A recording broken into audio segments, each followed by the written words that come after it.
The year is 1982. Ronald Reagan is president, and after declaring a war on drugs, the Reagan administration would eliminate 500,000 people from welfare, 1 million people from food stamps, and 2.6 million American children from free and reduced school lunch. And the US would see millions of more people going into poverty. 1982 was one of the highest rates of unemployment in American history. It was almost as bad as the Great Depression, and as always, Black people in America would suffer the most. Then crack, a crystallized version of cocaine that was cheaper than the powder version, yet more pure, started appearing in Los Angeles, Oakland, Miami, Houston, and New York. Ironically, between 1982 to 1984, the amount of cocaine in America would double by 50%, and prices would drop significantly. Los Angeles gangs were fighting terribly, and members would begin to spread across the nation to capitalize off this new drug and the wealth it seemed to bring. At the time, not many knew about Tacoma and drove straight past, going north to Seattle. But in no time, Seattle would become crowded. John Cleveland, aka Snake, a rolling 60s crip, would reach out to his uncle who already lived in Tacoma and would become the first crack distributor on the Hilltop. Although the Watergate Crips were already on the east side, a lot of people had never seen crack before. Some still hadn't heard of it. They began giving it away for free and charging people when they returned for more. Snake had already witnessed the power of crack in LA and knew once they tried it, they'd be hooked. Soon more gangs would swarm the city, using local kids as drug runners, making millions. A year that started off with glory for the Hill when two locals, Johnny Bumpus and Rocky Lockridge, both won world boxing titles. Rocky knocked out an undefeated Roger Mayweather in the first round, taking his belt, while that same year would end with gangs, drugs, and the arrival of a group of violent Cubans after Tacoma officials accepted a $234,000 federal grant to launch a Cuban resettlement program for Cuban refugees coming to America. A lot of the young boys were fascinated with the California gang lifestyle, but not everyone wanted to be from a California set. They didn't live in California. Dwayne Parker, aka Poochie P, or OG Freeze, was one of them. He had moved to Tacoma about 7 years prior and was a good kid until his mother remarried to an abusive husband, who some would say intentionally forced Parker into a life of crime. He became an angry kid and would fight often, even stabbing people, building a reckless reputation on the Hilltop streets. And by 1985, at 17 to 18 years old, he would start the Hilltop Blood Gang, stating if he was going to be in a gang, he'd build his own, and that's what he did. The Hilltop Bloods would be the first homegrown Crip or Blood set on the Hilltop. But just 10 blocks away, two brothers by the name of Diamond and Malone Boyd were tired of being drug runners for the LA guys and were ready to play the game for themselves. They would reach out to their cousins, the Bonds, and a few friends. And in 1986, the original Hilltop Crips gang was formed.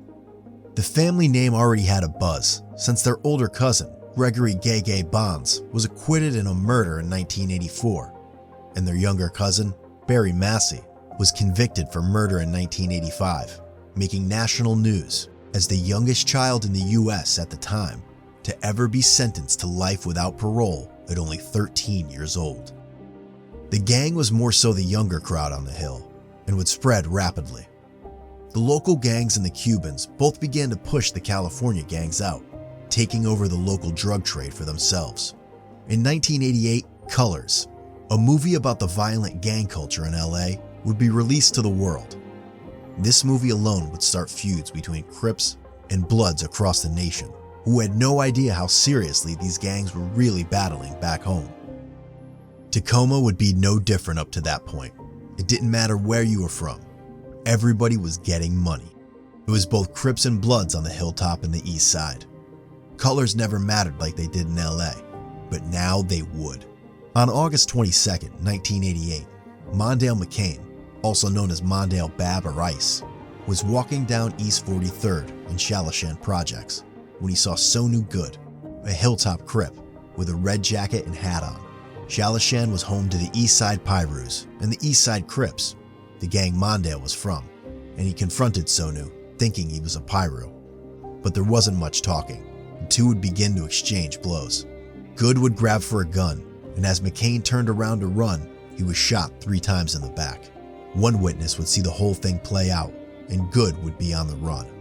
The whole East Side felt some type of way, and the Hilltop Crips were no longer welcomed. Allegedly, Hilltop members felt some way about the animosity, and on August 28th, just 6 days later, they would go shoot up a Piru member's house on East K Street. The Pirus would retaliate immediately. They drove down the hill, applying pressure to anyone who looked like they might be a gang member. As they drove to a spot they knew the Crips normally hung out at. It was around 11:30 p.m., and Bernard Houston, aka Clown, 17, Michael Jeter, 18, and 3 other people were standing outside Dobashi, a corner store on 23rd and Sheridan.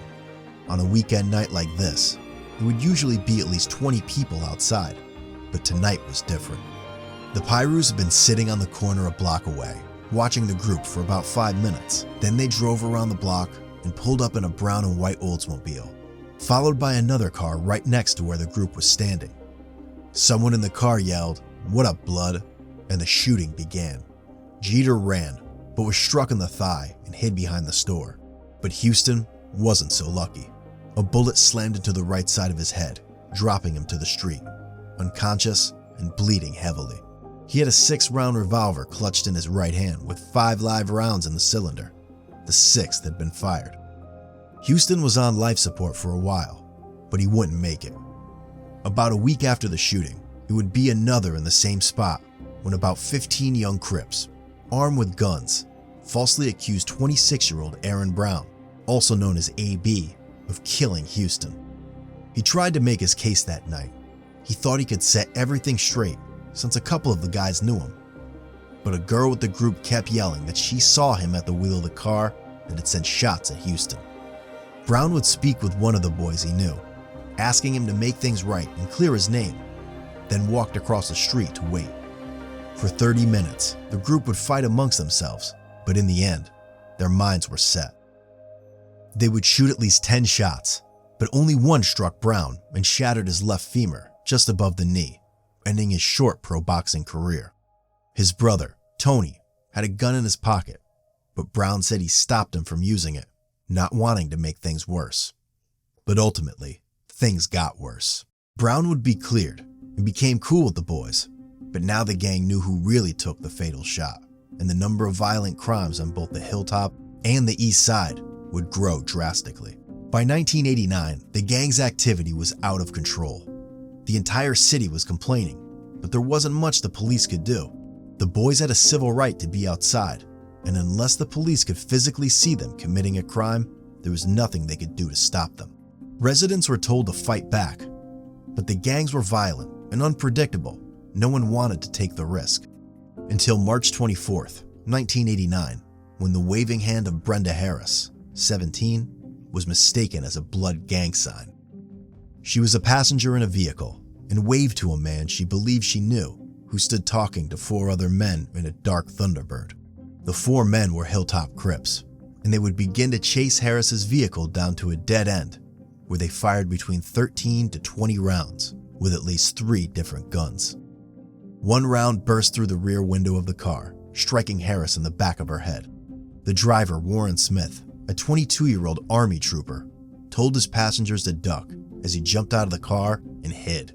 The other passenger, Tara Warfel, was uninjured. Police arrested 3 men: Charles Broughton, 26, Daryl Massey, 19, and Gregory Smith, 18, along with the juvenile DeMarcus Mikes, on suspicion of first-degree murder. The juvenile was arrested within an hour of the shooting, after returning to the scene to look for a missing part to the car from which the shots were fired, and the rest were caught within the next 13 hours. Broughton and Mikes would testify for a lighter sentence. Massey and Smith were both sentenced to 41 years. Broughton received almost no time, since he was forced to drive when the boys stole the vehicle from a mutual friend at gunpoint. This was the first innocent bystander to be killed in this outrageous gang war. The city was already fed up with the drugs and violence, but this drew a line. People would begin to march and protest. Organizations like Safe Streets and the Hilltop Coalition were created as neighborhood watch groups. People took pictures, videos, and wrote down license plates of all the cars that came to suspected drug houses in their neighborhoods. But there was still nothing the police could do. It was hard to actually catch the boys doing anything, although everyone knew what was going on.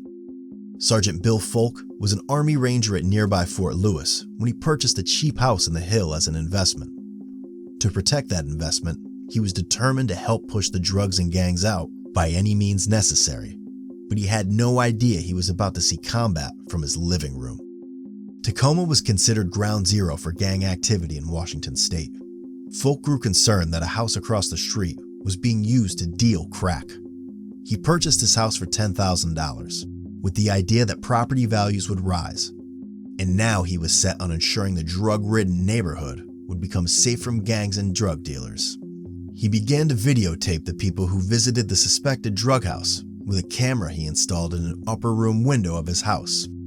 Not wanting to be recorded, the group threw rotting pears that had fallen from a nearby tree and reportedly tried to shoot out the camera with a BB gun. The combat veteran confronted a resident of the house, Marco Simmons, telling him to stop throwing stuff at his house and dealing drugs on his street. The residents retorted that the ranger would be wise to mind his own business and respect their authority over the block. Tension mounted. Simmons would send his girlfriend and her kids to her mother's, and Folk would also send his family away for the night. Folk called a neighborhood meeting and then called up members of his battalion for backup. More than a dozen off-duty soldiers arrived and joined the barbecue with their personal firearms ready. They took up a defensive stance and vowed, if the gang came, to not shoot first and immediately stand down when or if police arrived. Shortly after 9 p.m., a car drove by and let off a shot into the air. Party was over. The civilians headed home. Minutes later, bullets allegedly began to hit the house from multiple angles, and the famous shootout began. The gunfight lasted about 10 minutes and involved hundreds of rounds from pistols, semi-automatic rifles, and shotguns. A call to 911 went out, and police cruisers swarmed the area with lights flashing as the shots continued. The gang members fled. One was detained, and no one on either side was injured. Although Folks was cleared of his wrongdoings, his career was over. He would never get promoted, but the incident alone would bring national attention and be the turning point for the community. The mayor was ready to declare martial law, and the FBI was definitely on their way. Before the year was up, police would close down 319 suspected crack houses in the 48 square mile city, with help from the new neighborhood watch groups. That December alone, all 50 special police sweeps all took place on the Hilltop, none on the east side. All the city's attention was on the hill, leaving the east side wide open for criminal activity, worsening things on the east side as people moved that way to avoid the raids. Like, subscribe, and click the bell for part 2. The 1990s is when things really get crazy. If you were around during the 80s, drop some history and memories in the comments, or maybe a RIP to anyone who died in this era.